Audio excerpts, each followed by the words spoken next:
Yo guys, good afternoon o good morning. Anong oras na ba dyan sa Pilipinas? 9:02 AM dyan sa Pilipinas, no? Ito guys is, nakita nyo naman, sobrang init. Tirik yung araw, no? Kung nakita nyo, yung oras dito is, kita nyo guys, ay hindi nyo pala makita. Ayan guys, kita nyo, alas 7 na ng gabi dito sa Edmonton, Canada. So kung nakita nyo guys, nagbabike ako, no? So tara, samahan nyo ako guys, magbike tayo, no? Kasi ang ganda ng panahon eh. Tapos kaya samahan nyo na rin ako guys maghanap ng malilipatan. So dito kasi sa apartment namin, wala, talagang kailangan na namin lumipat. Actually dapat hindi kami lilipat eh. Sabi ko nga hanggang mag PR na dito na lang kami kasi mura nga. Kaso guys, ang problema, nandito tayo sa likod guys.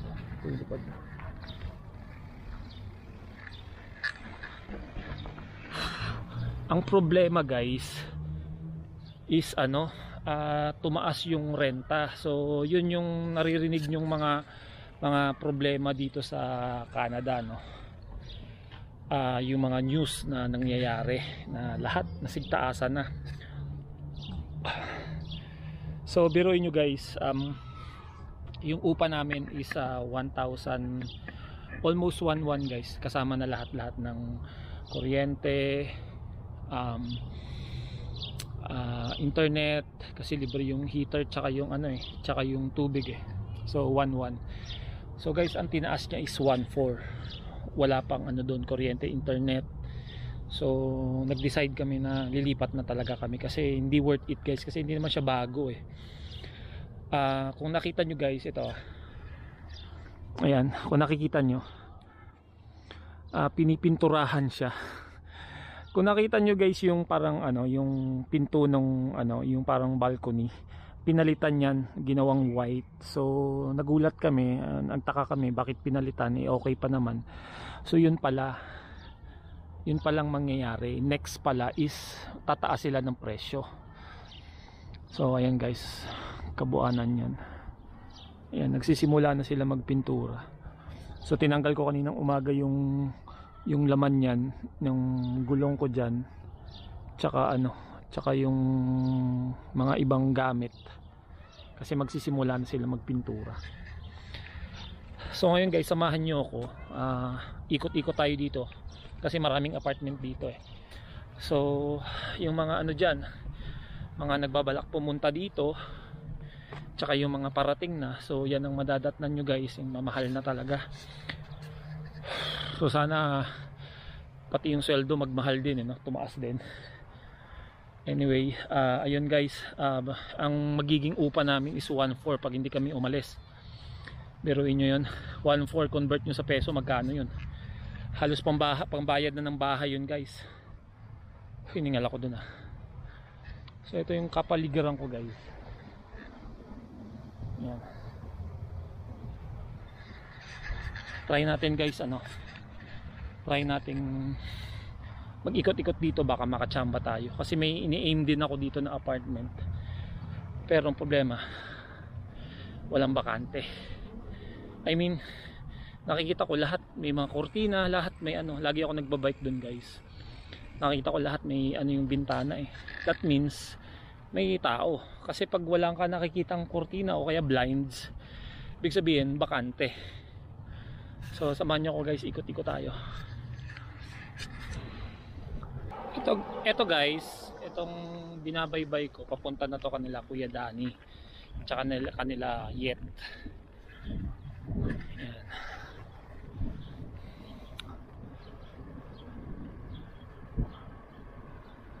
Tatawid tayo doon guys, yun yung kanila Kuya Danny.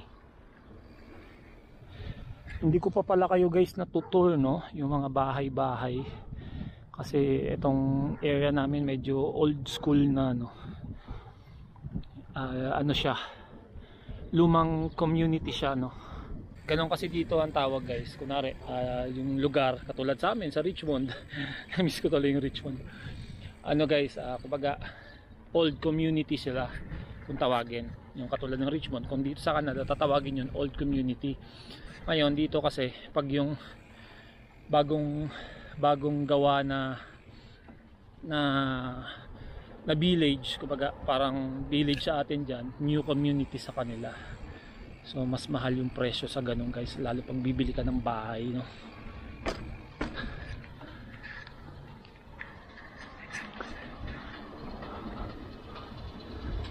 So ikutan natin guys yung bahay ni Kuya Danny.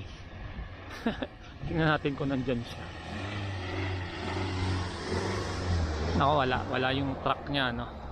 Pero papakita ko sa inyo guys yung bahay ni Kuya Danny.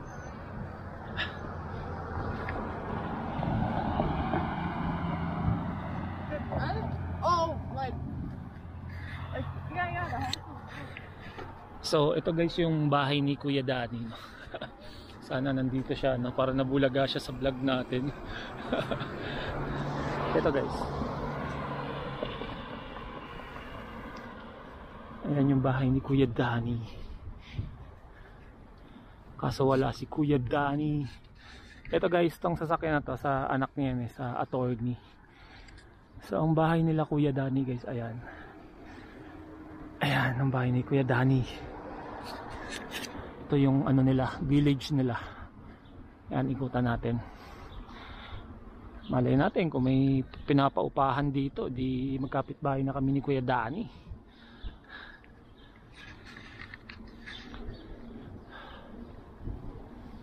Yan. Ganyan mga style ng bahay dito guys.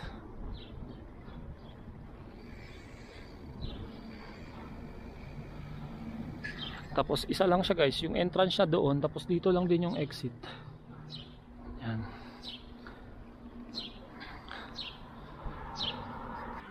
So yan yung bahay ni Kuya Danny. Shoutout sa iyo Kuya Danny. Namiss ko na yan si Kuya Danny. So guys, actually nag-message ako kay Sir Ronnie sa TCS, yung supervisor namin. Kasi bala ko bumalik na sa TCS, no. So kaso hindi na ibibigay yung schedule na gusto ko, kasi gusto ko sana Monday to Friday. So kaso hindi maibigay. Ngayon may isang schedule na binigay kina Kuya Danny, kay Migs, Sunday to Thursday. Yun din sana hinihingi ko, kaso wala nang bakante. So hindi ako nabigyan ng ano guys, hindi ako nabigyan ng schedule. So ayan guys ang itsura dito sa amin ng 7 PM ng gabi. Yan. 'Di ba? Galing pa akong trabaho niyan guys. So ganito ang maganda guys sa sa Canada. Yan. Kaya gustong gusto ko yung weather na ganito guys. I mean yung time na ganito, yung pa-summer na, kasi ang haba ng liwanag eh. Kita nyo guys yung araw sa likod ko. Alas 7 na ng gabi yan, mag-alas 8 na. So ganyan pa rin katirik yung araw. Kumaga, ako kasi ako yung tao na mahilig sa liwanag. Kumaga ang dami kong magagawa pag nakikita ko yung liwanag. Kahit pagod ako,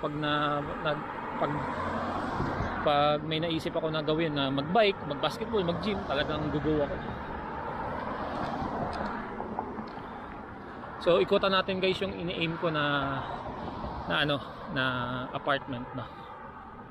Ito din kasi guys dahilan, ito yung rason kaya ini-aim ko tong tong apartment na to, kasi may ganitong trail kumaga maiksi lang naman. Kumaga tulad dito, kakatapos ko lang mag-dinner, gusto kong ma-burn, so nakakapag-bike ako. So ito siya guys, yung maliit na trail. Tsaka sana makakuha kami ng apartment dito, no.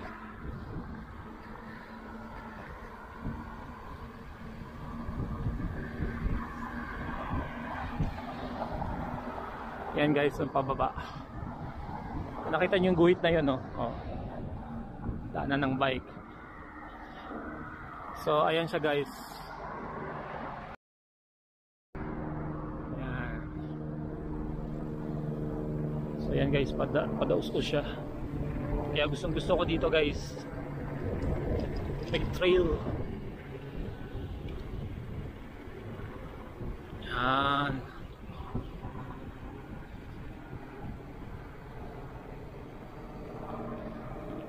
Diba? Napaka ano guys, napaka relax, no?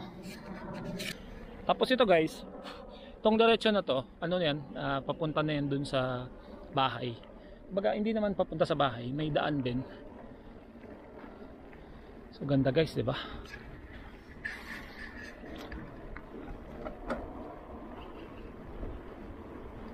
Relax lang si kuya, oh.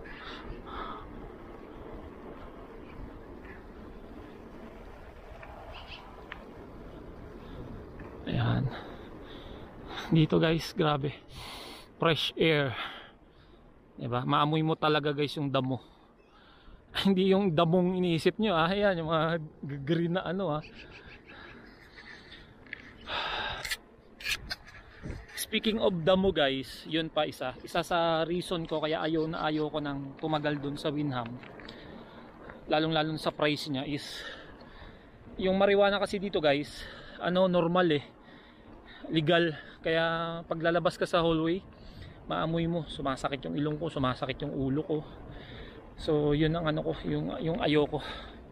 Kaya sana makahanap na tayo ng malipatan guys. So yung mga napadaan sa channel ko na nandito sa Edmonton, no, baka may alam kayo, no. Tulungan nyo naman ako makahanap, no.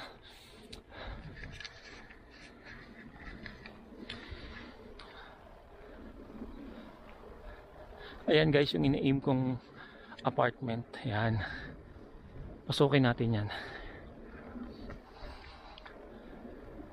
Sana may makita tayong ano dyan, makita tayong bakante.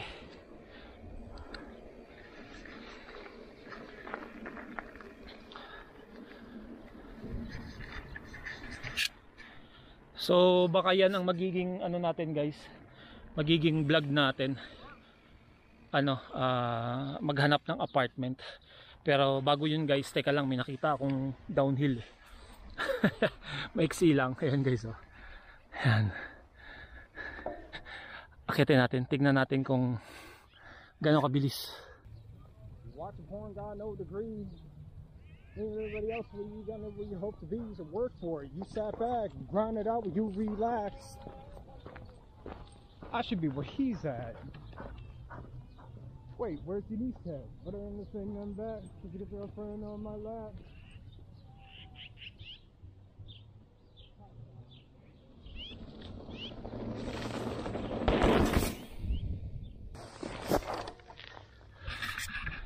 Sarap lang guys, itin lang. Anyway, saan na ba tayo? Sarap, kaya gusto kong dito makahanap ng malipatan guys. Sarap nun. So ito na yung guys, oh, papasukin natin.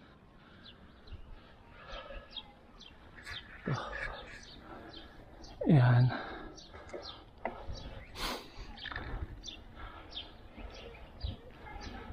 Diba?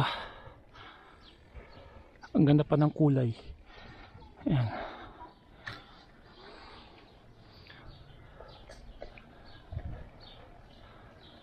Sana guys, no, dito tayo makakuha para pagbaba trail agad, warm up agad.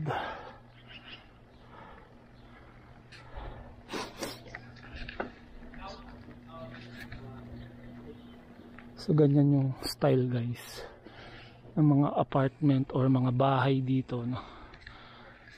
Yan, napakasimple lang pero mamahal yun guys.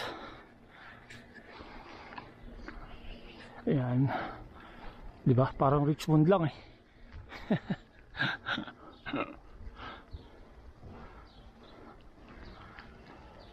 Tsaka ang ganda guys, may mga puno. Ayan, oh, diba? Kung makakuha ako ng bahay na dito guys, doon ko ilalagay yung mga ibon.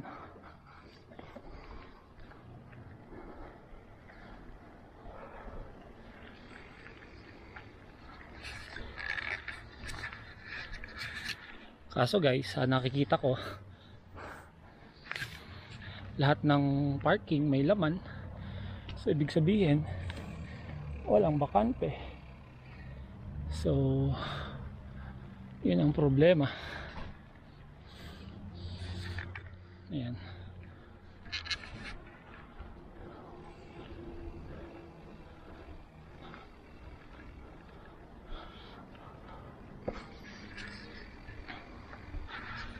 Actually guys, hindi siya apartment eh. Kumaga para siyang bahay na siguro itong mga nabili nila. Tapos yung iba pinapaupahan lang. So ayun.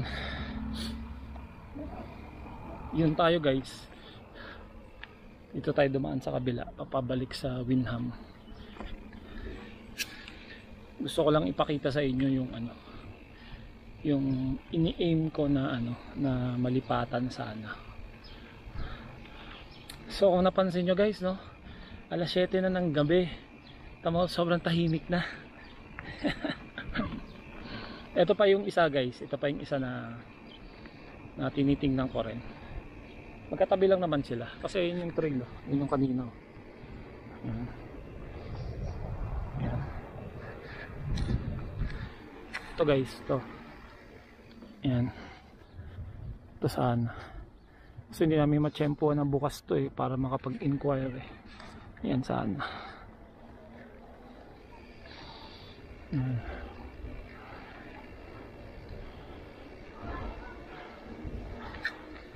Pwede na, di ba? Kung mga 1,001 or 1,002, pwede na. So, ayan siya guys.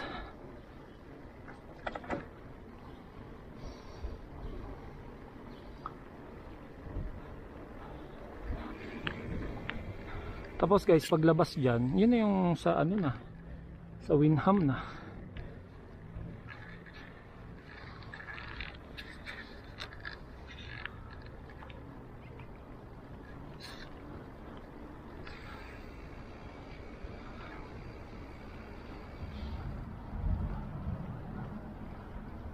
Saan ba tayo? Daan dito.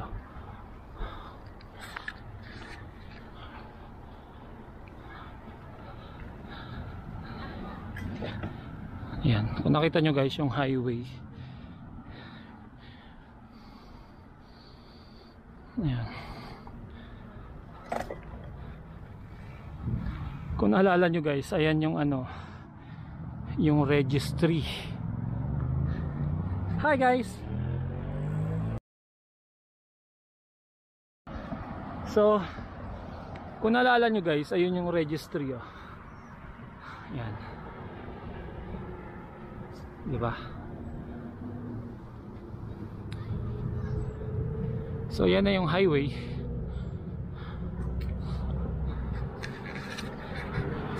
So ayan guys, bali ang magiging vlog natin is ano na paghanap na ng malilipatan, no? Sana kung may pera tayo guys, no?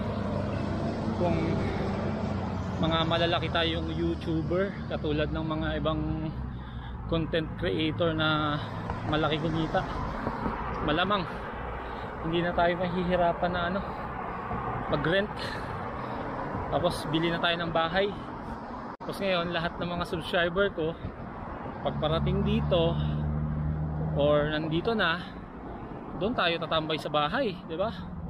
Next time guys, ano ko kayo, i-tour ko kayo sa mga ano, sa mga bagong community, no. So ito kasi medyo old na to, kaya pero magaganda pa rin naman guys. Pero yung mga bahay niyan guys, grabe. Yan, mga presyo niyan nasa 300 to 400 ganyan. So kung may bahay ako na ganyan tapos mabibenta ko ng 400 tapos uwi akong Pilipinas, kasi magkano na yun? E di bibili na ako ng bahay sa Palms noon. Joke lang. So Ayan guys, sana naaliw kayo sa tour natin, sa bike tour natin dito sa paghahanap ng apartment. Sana soon makahanap na tayo para ma-vlog natin yung paghakot. Pero konti pa lang naman guys yung yung gamit eh. So ayun pa pala guys, magba-vlog tayo kasi 2 years na ako na kami dito sa Canada, magto 2 years na. So ipapakita ko sa inyo kung ano yung mga gamit or masasabing naipundar, pero hindi pa naman naipundar yun guys, kasi nga kailangan hindi naman, kasi para sa akin yung mga naipundar, yung mga may sarili kang bahay, may sarili kang sasakyan, may sasakyan naman tayo guys, pero syempre hindi pa fully paid, no? So ayan guys,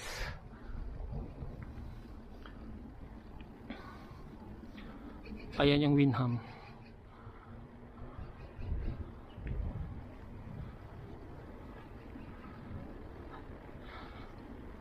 Diba?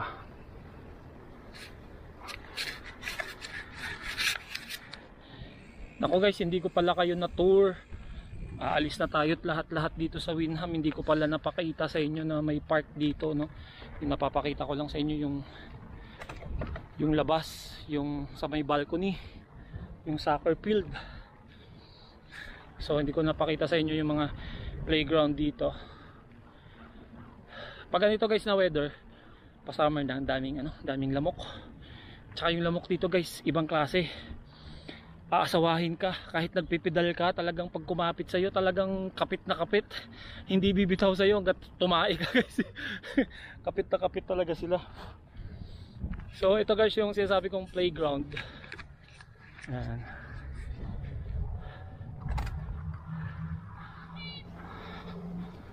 Ayan ang playground.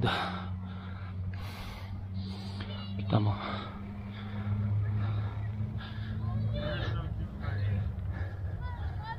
Ayan. So yun yung Windham.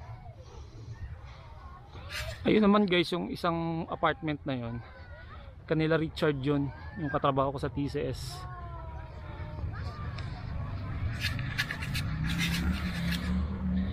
So ayan guys, ang haba ng vlog na to, no. So sana miski pa paano naaliw kayo, no. So napakita ko sa inyo yung labas ng Windham. Miski pa paano, bago tayo umalis sa lugar na to, napakita ko sa inyo, diba? Grabe naman kasi guys yung pagtaas guys, hindi makatarungan. 1,040 ang upa, tumalo ng 1,400. Diba magkano dinagdag? Bali 360. Yung 360 na yung guys, pang grocery na yun, diba? Isang bayad ko na yun sa sasakyan. So ito guys yung vlog natin na to. Unti-unti na tayo magpapaalam kay Windham, pero sana magbago isip nila. So ito na tayo guys.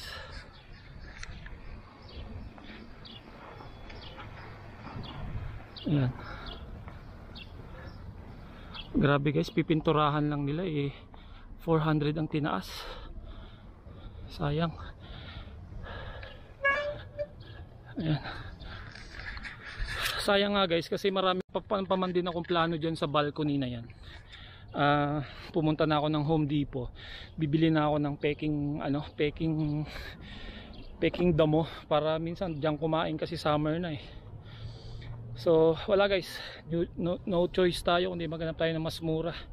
Kung hindi hindi tayo uusad dito sa Canada, no. So ayun, sa mga nagbabalak nagpapunta dito, so ganyan na yung rent dito, tumataas na. Tsaka sa mga parating dito, mag-ready kayo, ihanda nyo yung sarili nyo, kasi baka mamaya mabigla kayo, mamaya malungkot kayo, biglang umuwi kayo, no. So yun lang, basta laban lang guys, laban lang, no. So sana guys naaliw kayo, no. Thank you sa panonood nyo. See you sa next vlog ko guys. Bye bye, peace.